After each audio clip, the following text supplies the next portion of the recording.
محارم کے درمیان جمع کی ممانعت کی علت کیا بیان کی گئی ہے؟ چنانچہ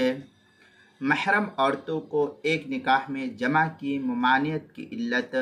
یہ بیان کی ہے کہ عموماً سوکنوں میں موافقت نہیں ہو پاتی ہے، اس لیے یہ رشتہ ان میں قطع رحمی کا سبب بنے گا، اس لیے اس سے ممنوع قرار دیا گیا ہے۔ فتاوی شام میں ہے فَإِنَّ الْجَمْعَ بَيْنَهُنَّ حَرَامٌ لِإِفْضَاءِ إِلَىٰ قَطْعِ الرَّحْمِ لِوُقُوعِ التَّشَاجُرِ عَادَةً بَيْنَ الْقَرْنِينَ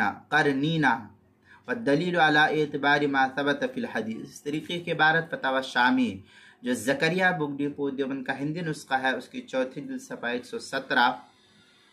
بدائع الثناء اس کی دوسری جلد صفحہ 541 جو زکریا بک ڈپو دیوبند کا ہندی نسخہ اس کے اندر، کتاب المسائل اس کی چوتھی